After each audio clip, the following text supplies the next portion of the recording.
하나님의 말씀은 마태복음 5장 1절입니다. 하나님의 말씀은 마태복음 5장 1절 말씀 보도록 하겠습니다. 예수께서 무리를 보시고 산에 올라가 앉으시니 제자들이 나온지라. 아멘. 말씀 제목은 선택과 지혜입니다. 말씀 제목은 선택과 지혜입니다. 오늘 이 말씀에서 중요한 게 무리를 보시고 산에 올라가 앉으셨고 제자들이 나왔다라고 말합니다. 여기 우리가 여기 나온 무리들이 누구일까? 제자라고 했을 때 12 제자들인가 아니면 다수의 사람들인가? 그래서 중요한 게 무리들 중요합니다. 그 다음에 제자들이. 그러니까 지금 5장 1절부터 8장 1절까지가 산상수훈인데 이 산상수훈에서 수많은 무리가 나왔다는 거예요. 근데 그들 중에서도 그 안에 누가 있었다? 제자들도 있었다는 것을 우리가 알 수가 있습니다. 그래서 오늘 이 산상수훈에서 예수님이 가르치시는 대상이 누구냐라고 하는 신학적인 논쟁이 있어요. 왜냐하면 이 말씀은 많은 사람, 불특정 다수를 향한 말씀이다. 무리를 향한 말씀이다. 라고 주장하는 분들이 있고 또 5장부터 쭉 보면 이 말씀을 지키는 게 쉽지 않으니까 이거는 제자들을 향한 말씀 아니겠냐. 그렇게 주장하는 분들도 있습니다.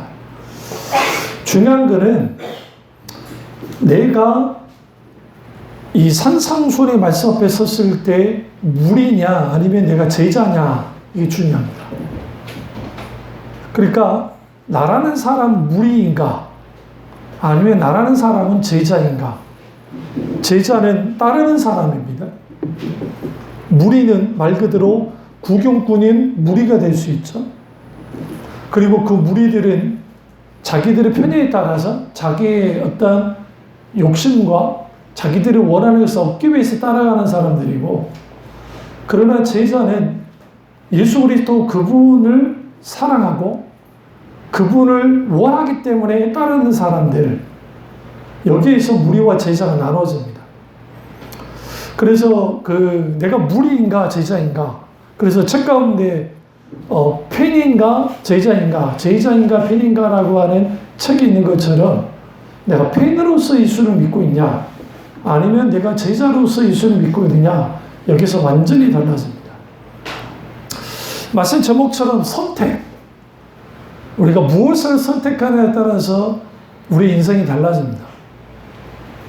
달란트 비유에서 우리가 알아야 될 게, 주인이 3명의 종을 불러다가 이제 달란트를 줍니다.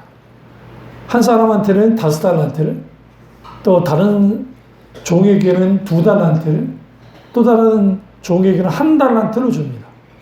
여기서 달란트는 재능을 의미하기도 하고 어떤 분은 은사이기도 하다라고 하지만 어쨌든 재능, 자기의 어떤 능력, 그런 것들을 다 포함하는 거예요. 그런데 5달란트 받은 자와 2달란트 받은 자의 선택은 바로 이거였습니다. 주인이 이 달란트를 가지고 너희가 뭔가 하라고 했을 때 그들은 기준을 주인의 명령에 뒀고 그리고 즉시 따랐습니다. 그래서 둘 다 장사하러 나갔고 5달란트 받은 자는 5달란트를, 2달란트 받은 자는 2달란트를 남겼습니다. 여기서 중요한 게 5달란트 받은 사람이 5달란트를 남긴 게 중요한 게 아닙니다. 이 달란트의 비유의 목적은. 2달란트 받은 사람이 2달란트를 남긴 게 그게 중요하지 않습니다. 중요한 것은 주인의 명령에 순종했다라는 겁니다.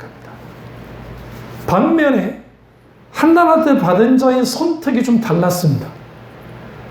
다시 말하면 2달란트 받은 자와 5달란트 받은 자의 선택은 주님의 명령에 순종하겠다는 선택을 했고, 1달란트 받은 자의 선택은 주인의 명령에 따르지 않겠다. 그런데 그렇다고 해서 주인을 거스를 수는 없으니까 내 기준, 내 생각의 기준에 맞춰서 해야 되겠다. 결국은 그가 한 것은 땅을 파고 한 달란트를 숨기는 거였습니다. 그가 다른 마음을 먹을 수도 있죠. 이 달란트를 가지고 도망칠 수도 있잖아요. 왜 그랬냐면 고대 이스라엘에서 달란트는 최고의 금액 단위예요. 이게 은달란트냐 금달란트에 따라 다르는데 금 한 달란트의 오늘날의 가격은 약 6억 5천 정도 돼요. 그러니까 사업할 만해요. 은으로 환산했을 때는 좀 적을 수는 있지만, 근데 그 금달란트로 해서, 금이라는 게 이제 달란트라 해서 무게 단위예요, 무게 단위. 근데 그 어마어마한 거예요. 그런데 그가 어떤 결정을 하느냐? 나는 주인을 위해서 말 필요 없어. 그리고 땅에 묻습니다. 그리고 주인이 돌아옵니다. 그 결산을 해야 됩니다. 5달란트 받은 자는 5달란트 받았다고 내놓죠. 2달란트 받은 자도 그렇게 말합니다. 그러면서 한 달란트 받은 자 이렇게 말합니다. 내가 알기로 우리 주인은 아주 고집스럽고 자기만 아는 수준노 같은 사람이라 내가 두려워서 땅에 묻어뒀습니다. 라고 그렇게 반응합니다. 우리가 선택의 갈림에 섰을 때에 하나님이 누구신지를 아는 것이 왜 중요하냐면 내가 믿고 있는 하나님이 어떤 분이냐를 알 때에 선택이 쉬워져요.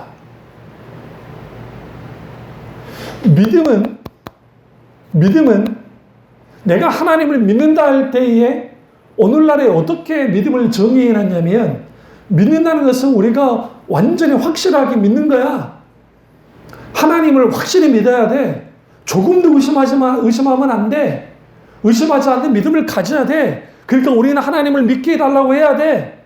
그런 의심하지 않는 믿음을 갖겠다고 하나님 믿습니다. 이 믿음 주십시오. 의심하지 않는 믿음을 주십시오. 라고 말해요. 근데 성경에서 말하는 믿음은 믿음이 하나님에 대하여 의심하는 것에 대하여 당연하다고 여겨요.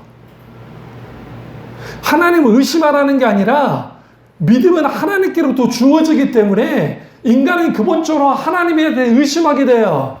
어떠할 때 힘들고 어렵고 고난과 역경이 닥쳤을 때 하나님이 살아계시다고 한다면 이렇게 나를 내버려 둘 수 없지 않습니까? 라고 반응을 하는 거예요. 왜냐하면 성경에서 말하는 믿음은 맹신이 아니기 때문에 그래요. 하나님이 우리에게 믿음을 주실 때에 우리를 강제적으로 우리에게 믿음을 부어넣는 게 아니에요. 주님은 끝까지 우리를 설득해요. 그리고 그 하나님이 살아서 역사하는 하나님인 것을 자기 자신을 드러내시고 나타내 보여주는데 문제는 뭐냐면 우리가 그것을 거부하든지 우리가 그것을 멀리하든지 그것에 대하여 저항하든지 주님을 찾지 않기 때문에 만나지 못할 뿐이에요.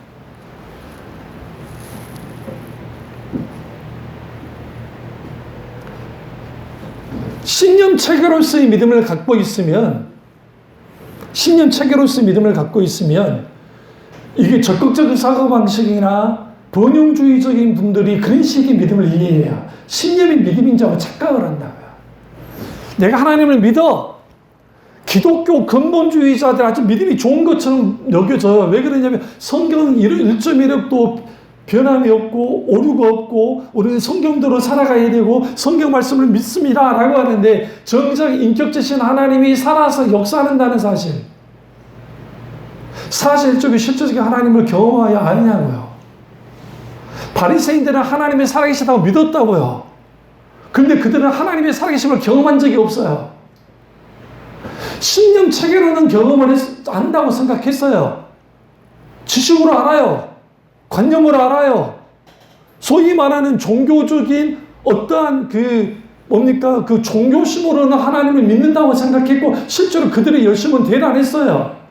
그런데 요한복음 5장이든 요한복음 10장이든 그들은 전혀 하나님의 형용을 경험한 적이 없다고 하나님의 임재를 경험한 적도 없고 그들은 하나님을 알지 못한다고 말한다.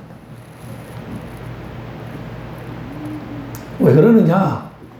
믿음은 인격체신 하나님을 만나지 않고서는 그 하나님을 알 수도 없고 사랑할 수도 믿을 수도 없어요. 기독신앙은 하나님을 알아가는 과정 속에서 하나님을 믿는 게 아니에요. 제가 늘 말했잖아요. 신을 알아가면서 내가 믿는다는 것은 종교가 그래요. 종교가. 기독신앙은 철저하게 하나님의 계시를 의존해요. 하나님의 말씀을. 그러니까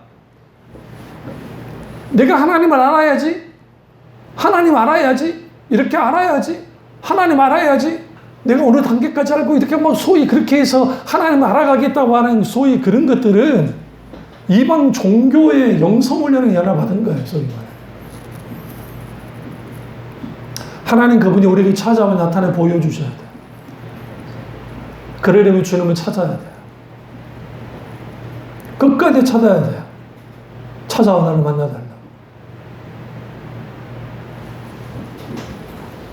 오늘 이 산상수에 나왔던 사람들, 수많은 사람들이 주렇게 나왔습니다.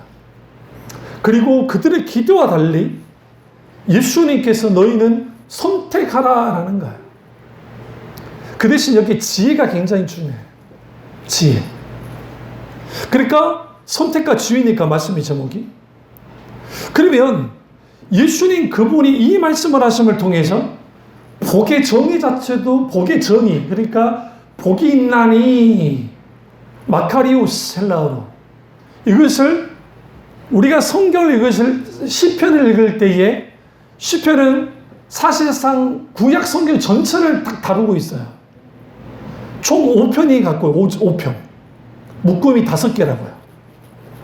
150회까지 있는데 1권, 2권, 3권, 4권, 5권까지 있다고요. 처음 듣는 것처럼 그러지 마시고.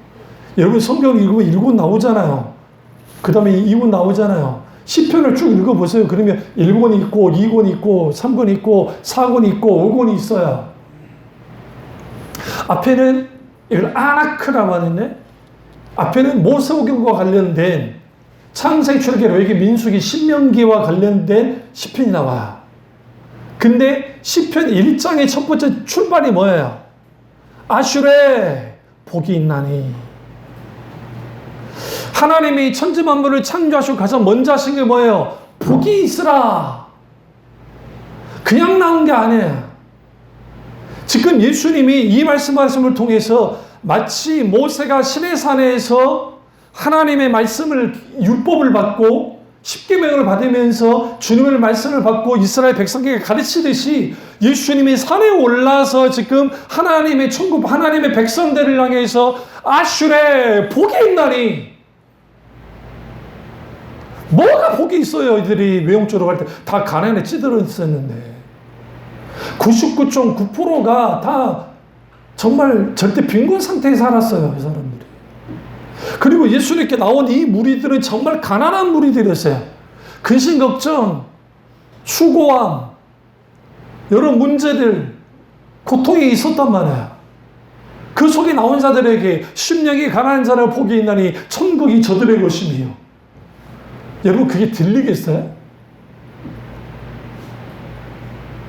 근데 그들이 말씀 듣기 시작합니다. 그 시대의 사람들의 복의 개념을 깨뜨리기 시작했어요, 주님이. 잘못된 복에 대한 인식들, 기복주의적인 복을 깨부시면서 하나님 나라의 백성의 삶이라는 것은 선택의 연속이고 믿음은 하나님을 알아가는 싸움인데 계속 하나님을 알아가면서 그 하나님 어떤 분인지를 알고 그분을 하나님만큼 사랑하고 사랑한 만큼 더 신뢰하고 확신하며 믿음으로 순종함을 통해서 믿음의 역사가 나타나는 거예요. 거기에서 하나님의 살아계심을 알아요. 우리 애들하고 제가 설교를 하다 보면 목사님 하나님을 만나는데 하나님이 딱 나타나서 만나주시나요? 그렇게 질문 던진 적 있어요, 나한테. 아니면 나야 아무개야 하시나요? 그쵸, 그랬죠. 특별한 경우에 하나님이 그렇게 한 경우도 있어. 근데 내가 2번을 경험했기 때문에. 그 음성 듣는 것을. 육성으로 들었던 음성을. 그러나 대개는 주님이 우리에게 찾아와서 말씀하실 때는 하나님의 말씀 가운데 성령께서 역사하시면 그 역사하심 속에서 하나님을 만나게 돼요. 그리고 찬양 가운데 사람들이 많이 만나요, 하나님을. 교회 나와서 입도 뻥끗 안 해요. 찬양하지도 않아요. 근데 하나님이 없대.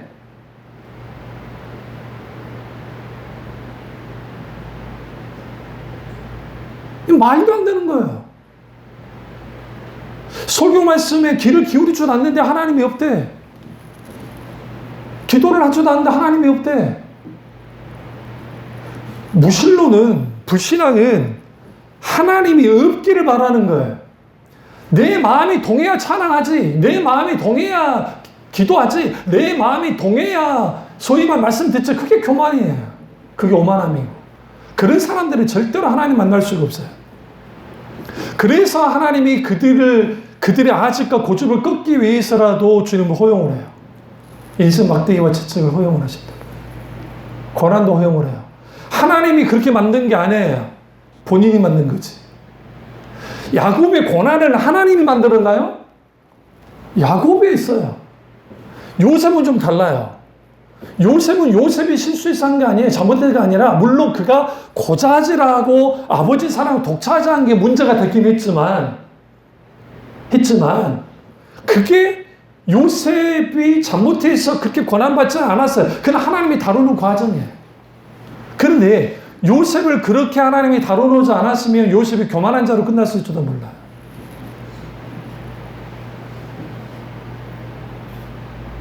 제가 말씀드렸잖아요. 저 같은 기질들이 하나님을 믿는다는 게 좀 쉽지 않아요. 왜 그러냐면 일단 좀 비판적이에요. 기질이.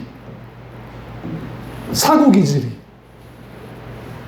그러니까 그래서 주로 잘 쓰는 글들이 그 논문이라든지 이런 그 딱딱한 글들을 쓰라 하면 저는 더 잘 쓸 수 있어요.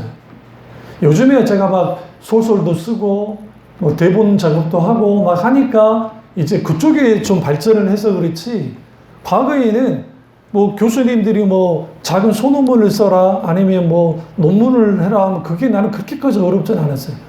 연구 과정에서 어려워서 교수님께 묻고 막 하는 경우는 있지만, 그런 그 자체가 굉장히 냉철해지면서 그 기승전결을 해나가면서 아티클을 쓰다 보면 그 완성함을 한 다음에 내 수준으로는 만족하지만 교수님 수준은 별거 아니지만 그러나 괜찮아요. 왜? 그런 글들은 괜찮아요. 그러니까 그런 사람들은 하나님과의 관계에 대해서 이해를 할 때에 하나님 그분이 살아서 역사하는 하나님이다. 그러나 그렇다고 한다면 그분의 살아계심이 어떻게 나타나는 거예요? 내 출신 배경은 수복음이니까 영적 경험들이 있는데, 소위 종교적인 경험은 많은데 그게 우리의 믿음을 지탱해 주느냐? 절대로 그렇지 않아요. 말씀 가운데 인격체신 하나님을 만나야 돼요. 접촉점이 필요하잖아요. 하나님은 계속 말씀을 걸어오고 한쪽은 뒤돌아서 있어요. 하나님은 강제로 돌리지 않아요. 절대로. 그럼 어떻게 하느냐? 허용해요. 예전에 제가 하나님의 주관하는 뜻에 대해서 설교할 때에 제가 표현은 하나님이 허락하는 뜻이라고 했는데, 그 허락이라는 표현보다는 하나님이 허용하는 뜻이 있어요. 주관하는 뜻은 하나님이 계획하고 끌고 나오는 대로 갈 때, 그때는 하나님이 책임져 줘요. 그러나 사람들이 계속 자기의 뜻을 관철시키려고 하나님께 나오면 하나님이 허용해 줘요, 그냥. 그런데 그걸 책임져 주진 않아요. 근데 사람들이 그걸 하나님께 책임지라 그래요. 야곱이 하나님으로 도망친 것은 하나님이 허용한 거지 하나님이 주관하신 게 아니에요. 이스라엘 백성이 야곱과 요셉이 이집트로 내려간 것은 하나님이 주관하신 뜻 가운데 내려간 거예요. 그러니까 하나님이 책임지고 이집트에서 끌어낸 거예요. 이게 달라요. 완전히 달라요. 인생의 수많은 고난과 역경과 문제는 어디서 이루어지냐면 하나님의 뜻 가운데, 주관하신 뜻 가운데 가면 어떤 고난도 역경도 없다는 말이 아니에요. 하나님의 주관의 뜻 가운데 갔을 때도 그런 일이 있기는 있는데 뭐가 다르냐면 하나님이 뒷받침해 준다고요. 그리고 하나님이 책임져 주기 시작해요. 그리고 하나님 그분의 살아계심을 드러내요. 지금 예수님이 지금 이 무리들에게 임하라는 거, 너희는 세상의 소금이고 빛이 되어줘야 되고 너희는 하나님과 물질을 겸하여 섬길 수 없을 뿐만 아니라 너희는 원수를 사랑하기, 원수를 미워하라는 말 듣지 마라. 너희는 원수를 사랑해야 돼. 세상의 야곱강식의 방식으로 살아가는 너희가 아니라 너희는 이제 하나님 나라의 통치 방식대로 살아가. 그 선택을 해. 선택하는 너희가 복이 있는 자야. 나로 인하여 핍박받는 자로 복이 있나니. 예수 믿으면 예수님 때문에 손해볼 일이 생기고 예수 믿으면 예수님 때문에 핍박당할 일이 생긴다고요. 그런데 오늘날에 가장되어지고 솜사탕 복음하는 그런 교회들이 예수 믿으면 복받고 예수 믿으면 다 잘되고 예수 믿으면 성공하며 예수 믿으면 모든 문제가 해결된다고 하는 말 그대로 도깨비 방망이식의 신학을 가르쳐놨고 그런 교회들이 차고 넘치면서 숫자가 늘어나고 재정이 늘어나고 그러면서 우리는 이런 교회다. I can do it, you can do it, we can do it. 너도 할 수 있고 나도 할 수 있고 우리도 할 수 있고 할 수 있다 하시는 능력이 주 하나님, 우리는 이걸 통해서 하나님 해 주십시오. 언뜻 들으면 신나죠? 언뜻 들으면 신난 것 같아요. 성경 어느 곳에 그런 말씀 드리냐고요. 그렇다고 주님이 그런 일들을 이루지 않는다는 게 아니에요. 주님이 그런 역사도 하세요. 복음성가 중에 가장 왜곡된 게 할 수 있다 하시니는 나의 능력 주 하나님. 고용훈 지금 목사님 되세요. 그분이 작사 작곡한 거예요. 의심 말라 하시고 물결 위를 올라 하시네. 할 수 있다 하신 주, 할 수 있다 하신 주, 믿음만이 능력이라 하시네. 강조점 믿음이었어요. 근데 이걸 부흥 강사 어떻게 발간하느냐? 원래 템포가 지금 제가 부른 게 오늘 템포예요. 할 수 있다 하시니, 이게 원래 템포예요.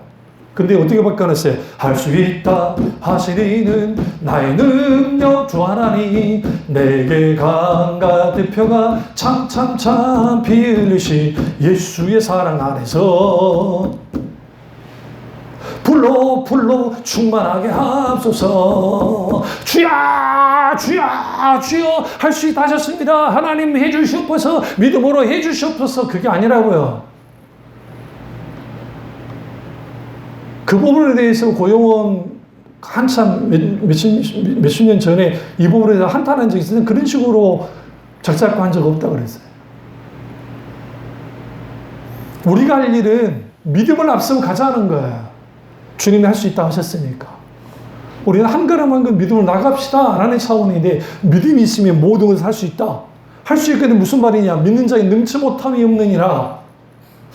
이 말씀이 저는 그런 해석이 아니라 분명히 말씀드렸잖아요. 근데 그것을 그 구절 하나만 따와서 그걸 가지고 할 수 있으면 우리는 다 할 수 있다. 모든 다 할 수 있다라는 식의 이러한 설교들을 듣고 있는 사람들, 그 사람들이 성경에 말하는 인격체를 바탕으로 한 믿음을 가질 수 있겠냐? 불가능하지. 믿음은 철저하게 하나님의 말씀을 의존하고 믿음의 대상이신 하나님을 알아야 됩니다.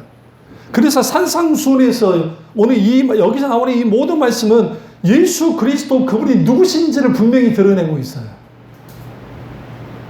그래서 하나님의 말씀 안에서 주님을 만나지 못하면, 말씀을 듣든지 만나지 못하면 우리는 계속 평행선을 달려요.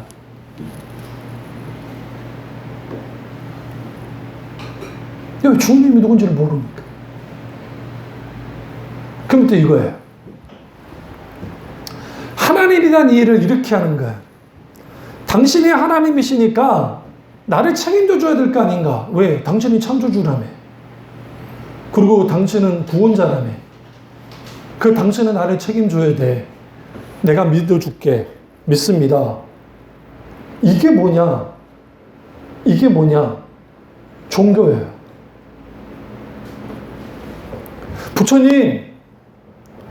부처님이 가피를 입고 부처님이 우리의 병으로부터 가난으로부터 우리의 문제로부터 벗어나게 해주세요. 부처님 믿습니다. 부처님은 그럴 수 있는 능력이 있지 않으십니까? 부처님 해주십시오. 알라요. 알라가 이 부분을 해주십시오. 그 알라와 하나님은 달라요.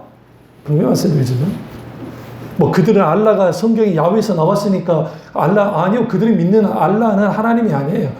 유도교에서 믿는 하나님은 성경에서 말하는 하나님이 아니에요. 분명히 말씀드릴게요. 그들은 예수 그리스도 삼위일체 하나님을 믿지 않잖아요.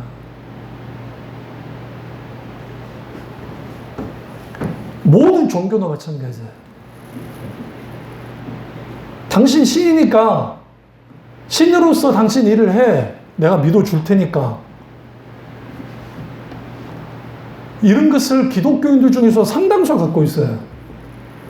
어떤 면에서 그게 맞는 말인 것 같아요. 왜 그러냐면 창조주니까 책임져야죠. 그러니까 주님이 책임졌잖아요. 어떻게? 예수 그리스도가 십자가에서 못 박혀 죽으시면서 하나님이 죽으시면서 우리의 모든 걸 책임지고 담당하고 다 죽으셨어요. 그럼 우리는 어떻게 다가가야 되냐면 모든 것을 이루신 하나님, 나를 위해서 창세 전에 나를 예정하시고 택정하시고 하나님의 은혜를 베푸셔서 그 하나님이 하나님 되심으로써 우리에게 나타나실 때에 그 하나님을 인격적으로 성령의 비추심 속에서 만나야 돼요. 만나고 경험하여 알아야 돼요. 알게 되어졌을 때에 나의 고난, 나의 역경, 나의 문제, 나의 아픔, 나의 질병, 나의 이런 것들이 왜 하나님이 내게 이거를 허락하시는지 알기 시작해요. 왜 내게 이런 일이 벌어지고 있는지. 당신이 하나님이니까 이 문제 해결을 줘야 돼. 이게 신종론의 문제예요.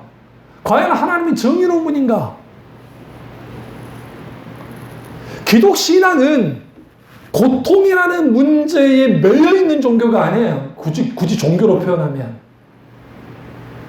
왜냐하면 사망 권세를 이기시고 예수 그리스도가 모든 것을 담당하고 끝내버렸어요. 그렇다고 인간 사회에 고통이 없는 건 아니에요. 고통의 문제는 여전히 있어요. 근데 주님이 이렇게 말해요. 그 로마서 8장 1절에 한번 가보시죠. 같이 하겠습니다. 사도 바울이 이 부분을 정확하게 다루고 있습니다.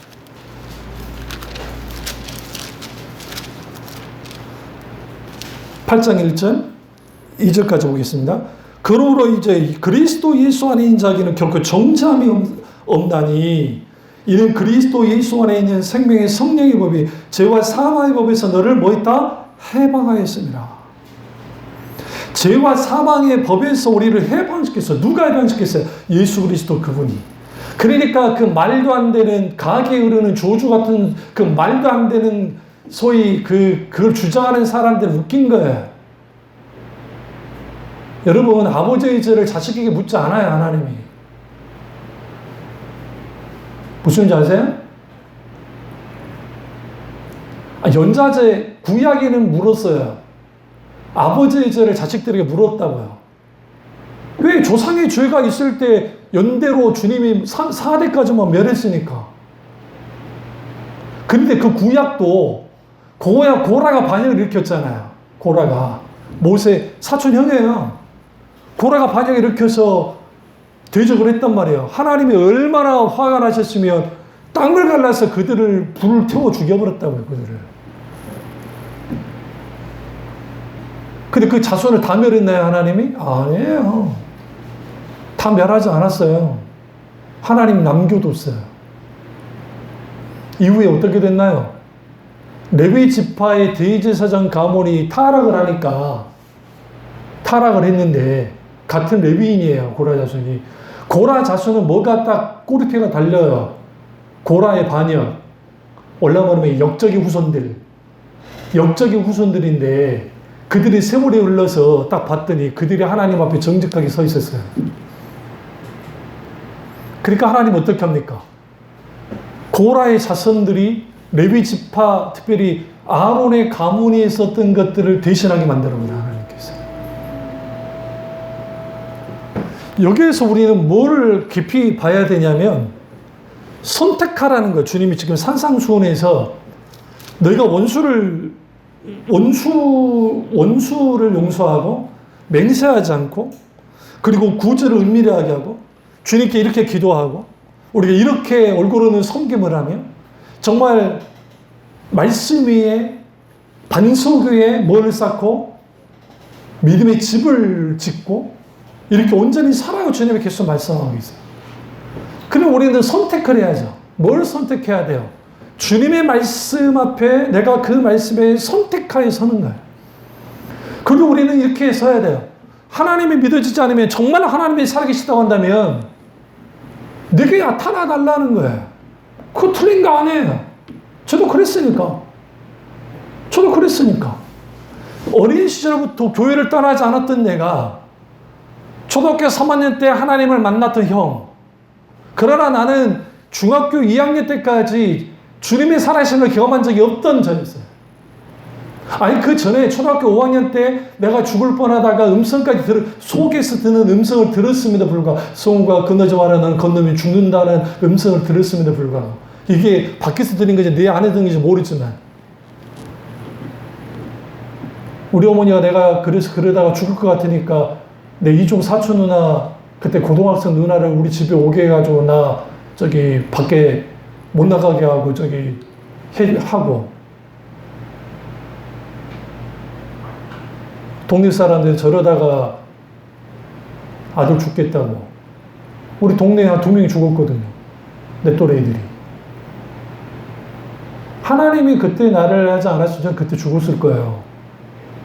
빗길에 오는데 제가 말씀드렸잖아요. 건너지 마라. 안 건넜어요. 갈까 말까. 아무 차도 없는데 갑자기 확 내려오다 앞에 가던 누나를 쳐버렸다잖아요. 여자 그 20대 초반에 20대. 그 붕 떨어지는 거 내가 그걸 봤다니까요. 급히 기사 아저씨하고 뒤 타고 있던 손님이 빨리 그때는 뭐 인류가 잘 안 되니까 빨리 뒷자리에 태워서 빨리 급하게 그냥 병원 가버려요. 그분이 어떻게 된지 모르겠지만 그런 신비로운 하나님의 역사를 경험했어도 왜 하나님을 안 믿느냐? 그 이유는 한 가지예요. 우리 집 다 망했잖아요. 가난에 허덕였잖아요. 어떻게 집 두 채 다 날려버리고 하나님 잘 믿나? 어머니 하나님 잘 믿는다고 하면서 그러니까 이 말도 안 되는 상황 속에서 어떻게 하나님의 살아계시다고 말할 수 있겠냐는 거예요. 이 부분이. 당연히 하나님 안 믿죠. 교회는 그냥 가는 거고.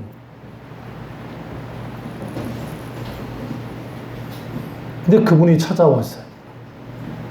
수련회. 그걸로 끝났으면 저는 없어요. 주님 내적 감동 속에서 나와 함께 100일 동안 만나자고 하셨으니까. 그래서 100일 동안 기도한 거예요. 기도는 일부도 안 했던 내가. 그 100일 기도가 200일이 되고, 그 200일의 기도가 1년이 되고, 1년 됐던 기도가 2년이 되고, 그 안에서 일어났던 수많은 하나님의 역사하심들, 강력한 성령의 기름과 임재, 너무너무 가난하기 때문에, 그러니까 어떻게 공부를 이어가고 한다는 건 불가능한 상황이에요. 이번에 우리 어머니 그 둘째 이모님 집에 거기 그래서 이제 병원을 가고 형제들 모였을 때 우리 어머니가 나한테 했던 말이죠. 우리 집이 제일 가난했다. 정말 가난했죠. 그 당시 수중에 단돈 10만 원이 뭐예요? 5만 원도 없었는데 집 없었어요. 다 쓰러진 초가집에 공짜로 얻어 살았어요. 그때 형이랑 저랑 둘 다 눈이 이렇게 된 게 그때 된 거예요. 그 말도 안 되는 형광등 밑에서 똑같이 둘 다 똑같이 눈이 이렇게 돼버렸어요. 저 눈 굉장히 좋았어요. 좋을 수밖에 없는 게 책 안 보고 산으로 들로 돌아다니는 난데 적어도 몽골 눈이지. 안 그래요? 생각해보자. 아니 책도 안 봐. 만화책도 안 봐. 산으로 돌로만 타나. 학교도 잘 안 가. 뭐 그때 가긴 했지만 눈이 얼마나 좋았는데 그때 둘 다 그렇게 돼버린 거예요. 둘 다. 그때 하나님이 찾아오셨던 말씀이 있어요. 그게 말씀으로 만나주시면서 로마서 5장 환난의 인내는 연단은 소망을 이룬 줄 알미를. 여기서 소망이 무엇일까라고 할 때 하나님이 내적 감동하는데 그만 이게 단순히 우리가 생각하는 호프가 안 해. 우리 집 잘 될 거야. 그게 안 해.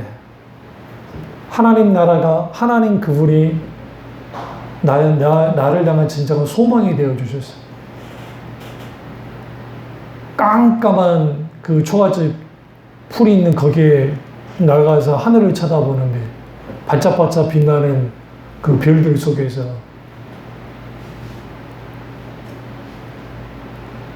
하나님 앞에 펑펑 울었어요. 왜? 너무 초라합니다. 그 초라함은 그러니까 자존감은 말할 것도 없고 땅이 떨어집니다.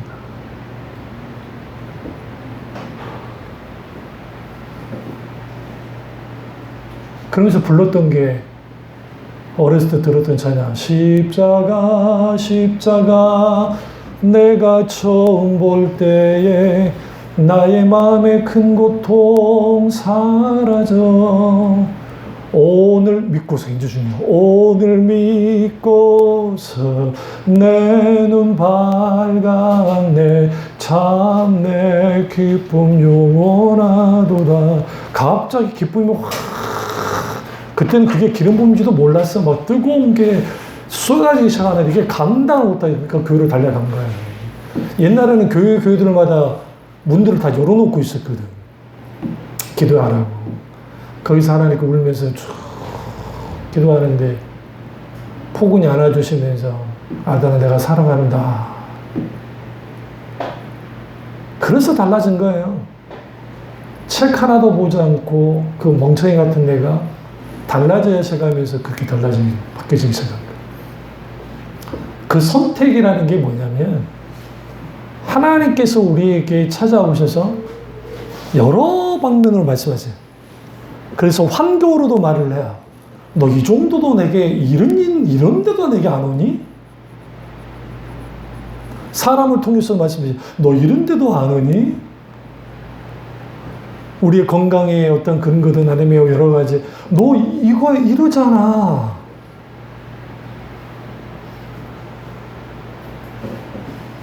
누구 백 믿고 그러니?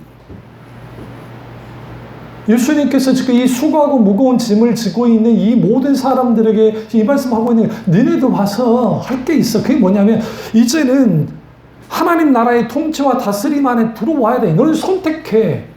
나를 선택해. 그리고 세상에 있는 죽은 종교, 소위 말하는 율법주의 이러한 것들로부터 벗어나서 살아서 역사하는 하나님을 분명하게 경험하여 알아야 돼. 오늘날 신앙의 관계성, 그러니까 믿음은 철저하게 관계적이고 사랑도 관계적이고 누가 대상이 필요하다 했잖아요. 제가 늘 강조하니까 그 관계적으로 주님과 관계를 가질 때에 교제를 나누며 관계 가질 때에 이런 말들을 많이 해요. 하나님의 음성이 안 들려요. 기도를 해도 응답도 없어요. 그 이유가 하나밖에 없어요. 우리가 하나님 그분을 찾을 때에 내가 믿고 있는 하나님, 내가 뭔가 깨끗하고 내가 뭔가 누군가보다 기도를 많이 하고 뭔가 내가 소위 세상 말로 신령해져야 하나님을 만납니까? 네? 그게 다 소위 잘못된 영성 운동가들을 만드는 자기 공로주의와 공덕주의 신앙 가운데 만드는 것들이에요. 물론 하나님을 자주 친밀한 교제를 나누는 사람은 당연히 하나님과 친밀한 교제를 나누겠죠. 중요한 거는 예수님께서 이 말씀을 통해서, 이 산상수훈의 말씀을 통해서 마땅히 우리가 하나님 그분이 살아서 역사하는 하나님이니까 세상과 다른 관점, 그리고 다른 보상을 하나님께서 하시겠다는 거야. 천국을 주겠다. 이 심령이 가난한 자는 천국이 저들인 것이다. 의주르고 목마른 자는 배부르게 될 거다. 이건 단순한 먹는 배부름이 아니라 하나님만이 채워줄 수 있는 만족이에요. 우리는 흔히 이렇게 생각해요. 건강이 좀 약한 사람은 내가 건강했으면 좋겠어. 돈이 없는 사람은 돈이 좀 많았으면 좋겠어. 외로운 사람은 좀 외롭지 않았으면 좋겠어. 기타 등 그런 거를 가져요. 그러니까 우리는 없는 것에 대한 그걸 가져요. 다 가지면요. 다 가지면 어떨 것 같으세요? 그러면 재벌들과 부자들은 다 행복해야죠. 근데 왜 그들이 행복하다? 물론 일반 사람들이 겪지 않아도 될 것들을 돈으로 다 해결할 수 있어요. 인간은 근데 근본적인 영혼의 좌수, 전도서에서 하나님께서 영혼을 사모하는 마음을 주님이 주셨다 했는데, 아우구스티누스가 모든 인간에게는 뻥 뚫린 가슴처럼 빈 공간이 있다는 거예요. 그 빈 공간에 하나님이 채워지지 않으면 그게 무슨 대단한 권력자고 대단한 부자고 뭐여도 공허해요. 사우디 왕가의 왕자나 공주들이 자살 많이 하는 거 아세요? 그 어마어마한 부를 쌓는 그들이 왜 자살해 죽습니까? 돈이 없어서 자살합니까? 공허한 거예요. 다 누려봤더니. 그럼 그 공허함을 뭐로 채울 수 있어요? 주님의 은혜는 없어요. 그래서 예수님께서 이 마태복음 5장 1절부터 쭉 보시면 세상 법칙과 방식을 다 깨버려요. 주님이. 그리고 하나님 나라의 통치와 하나님 나라의 정체성을 가는 자는 이들이다. 그러니까 너희는 무리가 되지 말고 제자가 되기를 선택하라는 거야. 너희들은 제자가 돼야 돼. 제자로서 살아가야 돼. 그게 너희가 살 길이야. 그리고 하나님 허용한 뜻과 주관하신 뜻 속에서 하나님께서 주관하는 뜻을 추구해 나가기 시작할 때 거기에 하나님의 뒷받침이 있고 하나님의 책임지심이 있고, 그러면 하나님은 어떻게 하느냐? 그 사람을 높이는 거야. 누구로부터 여러분은 모욕을 당하고 창피를 당하고 자존심이 다 깡그리 무너졌습니까? 걱정하지 마세요. 모세도 그랬고 다윗도 그랬고 아브라함도 그랬고, 아브라함이 얼마나 바로에게 빌빌거리면서 목숨 하나 부지하려고 그렇게 비굴한 짓을 했습니까? 아비멜렉 왕에게도 비굴한 짓을 또 했었습니다. 누가? 아브라함이. 그러나 하나님이 그와 함께 하시고 하나님의 뜻 가운데 거였던, 하나님 편에 섰던 아브라함을 향해서 하나님 어떻게 만듭니까? 후에 아비멜렉이 와서 아브라함에게 이런 말 합니다. 너와 우리가 맹약을 하자. 고대에서 맹약을 할 때는, 혹은 조약을 체결할 때에는 누가 조약을 체결하자 그래요? 강자가 와서 체결하자 그래요? 약자가 와서 체결하자 그래요? 약자가 체결하자 그래요, 대부분. 왜? 그 조약을 체결해야 내가 보호를 받으니까. 이러면 하면 안 되겠습니까? 아비멜렉이라는 왕이 아브라함과 함께하는 하나님이 두려우니까 그가 와서 체결하자고 합니다. 기꺼이 아브라함이 체결해줘요. 근데 성경은 놀랍게 말하죠. 아브라함이 그때 거기서 누구의 이름을 불렀다 했어요? 엘올람의 하나님, 영원하신 하나님 이름을 불렀더라. 이삭 얼마나 약했습니까? 성경 보시면 부자였지만 이런 충돌을 정말 싫어했던 이삭이었어요. 그래서 이주하고 우물 파면 뺏기고 우물 파면 뺏기고 우물 파면 뺏기고 그러니까 수치를 당한 것 같아요. 그런데 그는 계속 하나님의 뜻 가운데 하나님 편에 서서 살아갔어요. 세상 눈에는 미련하게 보일 줄 모르지만 이때도 아비멜렉이, 이 아비멜렉은 다른 아비멜렉이에요. 아비멜렉이 와서 이삭의 마누라도 빼앗아갔잖아요. 근데 하나님이 또 그걸 또 구출해주고 세월이 지나 그런 일이 또 벌어졌고 아비멜렉이 눈에 비친 이삭은 정말 뭣도 아니었다고요. 그런데 그가 그 옆에 계시는 하나님, 그 하나님을 보고 이게 안 되겠어. 그러니까 이삭한테 와서 하는 말이 주약 체결하자. 책의 내용을 성경에 가면 대개 가서 한번 읽어보세요. 서로 치지 말자는 거예요.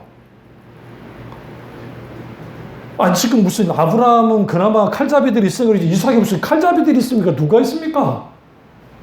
서로 치지 말자는 거예요. 서로 보호하자는 거예요. 왜? 겁먹었어요.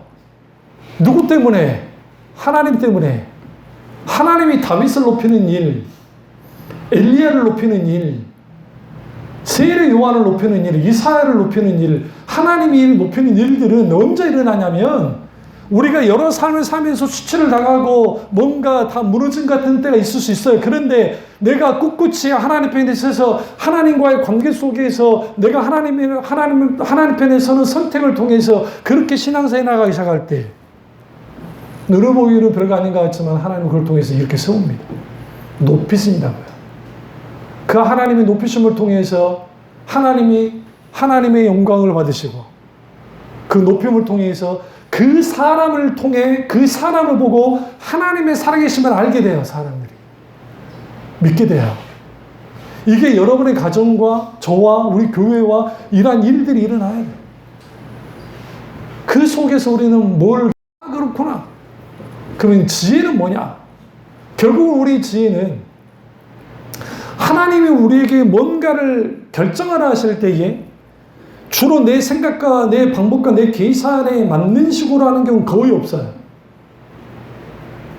실제로. 어떤 지혜를 가지고 신앙생활을 하셔야 되냐면 절대로 하나님보다 앞서면 안 되고 절대로 하나님보다 뒤쳐져도 안 돼요. 우리는 항상 무조건 하나님 옆에 붙어 있어야 돼요. 그래서 주님이 붙어 있으라 라는 표현을 붙어 있다는 표현을 많이 써요. 그러니까 포도나무의 가지가 붙어 있고 쥐날개 밑에 거함이 할 때 붙어 있는 거예요. 우리가 붙어 있을 때 비로소 우리가 하나님과 함께 움직일 수 있고 비로소 하나님 그분의 살아계심이 분명한 우리 가운데 나타나요. 그래서 제가 늘 말씀드린 게 이 세상에서 가장 기적이 뭐냐? 하나님 없다고 여기는 사람들이에요. 그들이 기적이에요. 이 세상에서 하나님을 경험하지 못한 게 기적이다. 왜 기적이냐? 하나님은 여전히 살아서 역사하는 하나님으로 역사하고 있음에도 불구하고 그들을 경험하지 못하기 때문이다. 그러면 이렇게 말하죠. 사람들이 보는 앞에서 다 나타나서 기적을 보여주면 믿을 거 아닌가? 하나님은 자기 자신을 증명할 이유가 없어요. 그건 살아계시기 때문에. 왜? 인간은 피조물이지 창조주가 아니에요. 그런데 하나님이 하나님 자신을 보여줘요. 그게 하나님의 은혜가. 그래서 하나님의 은혜가 있어야 하나님을 믿을 수 있어요. 그러니까 하나님 나를 불쌍히 여겨주세요. 하나님 내게 은혜 베풀어 주세요. 내가 하나님을 만나게 해주세요. 기도하면서 나가야 돼요. 그래서 하나님을 만나게 될 때 보이지 않았던 세상들 보이기 시작합니다. 믿음의 세계 안에 들어왔을 때 거기에 하나님의 살아계심을 그 인도를 따라 나가게 될 때 모든 것이 무너지고 모든 것이 꼬여있다 할지라도 하나님은 그 부분에 대하여 한 걸음 한 걸음 인도하면서 그것을 주님이 해결하시고 이끄시고 역사하심을 통해서 높이신 일들이 있습니다. 이 놀라운 은혜가 저와 이렇게 주님을 축원합니다. 기도하겠습니다. 기도하실 때 이 말씀이 나의 말씀이자 우리 말씀 때문에 기도하겠습니다.